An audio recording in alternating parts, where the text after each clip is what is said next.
आज की वीडियो का हमारा विषय है पाठ 7, दान का हिसाब। सबसे पहले तो हम इस कहानी के सारांश को देखेंगे।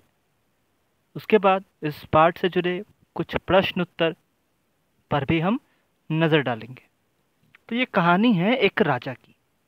ये कहानी है एक राजा की जिसे कपड़ों के ऊपर हजारों रुपए खर्च करने का शौक था, लेकिन दान नहीं दे सकता था।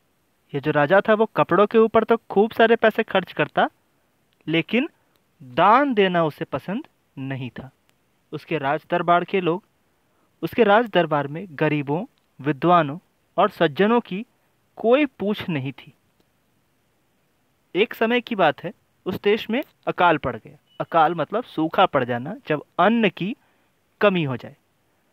पूर्वी सीमा के लोग भूखे प्यासे मरने लगे। राजा के पास खबर आई, लेकिन वह यह कहकर सहायता देने से इनकार कर दिया कि यह तो भगवान की मार है, इसमें मेरा कोई हाथ नहीं। अब चूंकि उसका कोई हाथ नहीं, तो वो किसी की मदद नहीं करेगा। जब लोगों ने बहुत विनती की, तो वह कहने लगा, कभी अकाल से पीड़ित, कभी भूकंप से। इन प्राकृतिक विपदाओं से प्रभावित लोगों की सहायता करते करते सारा राज भंडार खत्म हो जाएगा और मैं दिवालिया हो जाऊंगा। दिवालिया मतलब कंगाल हो जाऊंगा। राजा की ऐसी बात सुनकर लोग निराश होकर चले गए। इधर अकाल का प्रकोप बढ़ता जा रहा था। कितने ही लोग भूख से मरने लगे।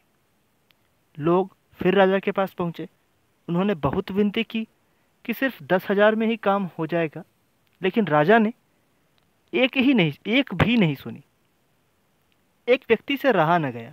बोल पड़ा, महल में प्रतिदिन हजारों रुपए सुगंधित वस्त्रों, मनोरंजन और महल की बनावट और सजावट में खर्च होते हैं। यदि उन रुपयों में से थोड़ा सा धन पीड़ितों को मिल जाए तो उनकी जान बच जाएगी।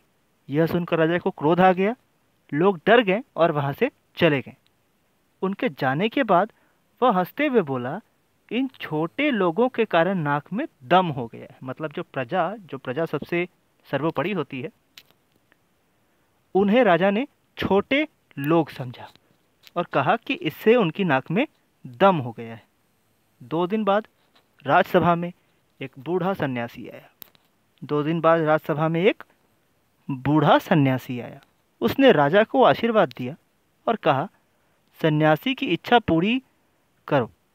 जब राजा ने पूछा कि तुम्हें क्या चाहिए, तो सन्यासी बोला, मैं राजकोष की 20 दिन तक मामूली शिक्षा प्रतिदिन लेना चाहता हूँ।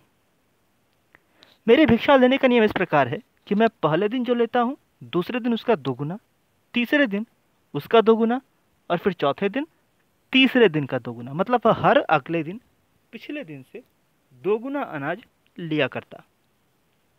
इसी तरह से वह प्रतिदिन दोगुना अनाज लेता भी रहा। भिक्षा लेने का मेरा यही तरीका है। वह आगे बोला, आज मुझे 1 रुपया दीजिए, फिर 20 दिन तक दुगने करके देते रहने का हुक्म दे दीजिए। राजा तैयार हो गया। उसने हुक्म दिया कि सन्यासी के कहे अनुसार 20 दिन तक राजकोष से उन्हें भिक्षा दी जाती रहे। सन्यासी खुश हो गया और लौट आया। मतलब किस तरह से उसने छोटी सी मांग को एक बड़े रूप में प्रभावित किया कि आगे चलकर वही 1 रुपए कुल मिलाकर इतनी बड़ी धनराशि जमा हो गई कि राजा सच में दिवालिया हो गया। और राजा ने उससे गिड़गिड़ाकर अपने वचन और अपनी मांग वापस लेने की बात कही। लेकिन वह तभी जाकर तैयार हुआ जबकि राजा ने गरीबों को अपना धन अकाल में कार्य संपन्न होने के लिए दिया। तो इस कहानी से हमें यह शिक्षा मिलती है कि हमें लालची नहीं होना चाहिए और हमें संतुष्ट और संतोषी होना चाहिए, क्योंकि एक संतोषी व्यक्ति ही जीवन में सभी खुशियाँ पाता है। आज की वीडियो में इतना ही। इसके साथ ही आपको दिया जाएगा एक अभ्यास प्रश्न पत्र, आप उसे बनाएंगे। तब तक के लिए धन्यवाद।